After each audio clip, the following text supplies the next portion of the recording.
Hi நண்பர்களே, இன்றைக்கி முருங்கைக்கீரையில் வேர்க்கடலை போட்டு சாம்பார் எப்படி வைக்கலான்னு பார்க்கலாம். அதுக்கு 1 கப் துவரம்பருப்பு, 1 கப் பாசிப்பருப்பை நான் 1/2 hour ஊற வச்சு எடுத்து குக்கரில் சேர்த்துக்கிறேன். அது கூட 1 ஸ்பூன் மஞ்சத்தூள் சேர்த்து நல்லா கிளறி விட்டு ஒரு 10 விசில் வச்சு நல்லா குழைய வச்சு இந்த பருப்பை எடுத்துக்கிறேன்.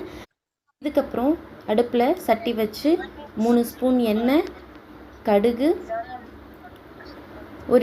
ஒரு 20 பல்லுக்கிட்ட பூண்டு, 5 பச்சை மிளகாவை கீறி இது கூட சேர்த்துக்கிறேன்.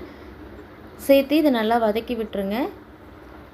3 வெங்காயத்தை குட்டி குட்டியாக சாப் பண்ணி அதையும் இது கூட சேர்த்துக்கிறேன். சாம்பார்னாலே சின்ன வெங்காயம் தான் நல்லாயிருக்கும். ஸோ ஒரு 10 பல்லுக்கிட்ட சின்ன வெங்காயத்தையும் இது கூட நான் சேர்த்துக்கிறேன். சேர்த்து இதை நல்லா வதக்கி விட்டுருங்க. இது நல்லா வதங்கி இந்த ஸ்டேஜ் வந்ததுக்கப்புறம் 3 தக்காளியை குட்டி குட்டியாக கட் பண்ணி வச்சுருக்கேன். அதையும் இது கூட நல்லா சேர்த்து வதக்கி விட்டுருங்க. இது நல்லா வதங்கட்டும்.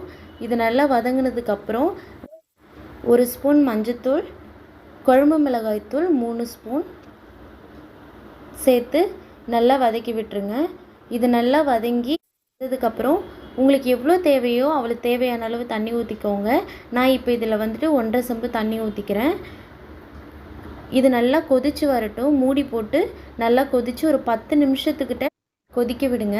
இந்த மாதிரி 10 நிமிஷத்துக்கு அப்புறம் இந்த மாதிரி கொதித்து வந்து இந்த ஸ்டேஜில் நம்ம கடைஞ்சி வச்சுருக்கோம் இல்லையா, அந்த பருப்பை வந்துட்டு இப்போ சேர்த்துக்கோங்க.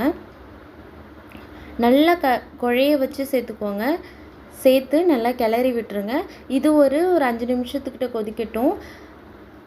இதையும் மூடி போட்டு நல்லா கொதிக்க வைங்க. இந்த ஸ்டேஜ் வந்ததுக்கப்புறம் முருங்கைக்கீரை வந்துட்டு நான் 1 கட்டு முருங்கைக்கீரை எடுத்திருக்கேன்.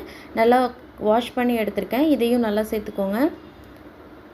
சேர்த்து முருங்கைக்கீரை சேர்த்து ரொம்ப நேரம் கொதிக்க தேவையில்லை. ஒரு 3 நிமிஷம் கொதிச்சா போதும். அப்போவே நல்லா கீரை நல்லா வெந்து வந்துடும். இந்த ஸ்டேஜில் கைப்பிடி அளவுக்கு வேர்க்கடலையை நான் வறுத்து அது கூட காஞ்ச மிளகாய் கொஞ்சமாக உப்பு போட்டு அரைச்சி வச்சுருக்கேன். இந்த மாதிரி அரைச்சிக்கோங்க. இதை இப்போ நம்ம குழம்புல சேர்த்துக்கலாம்.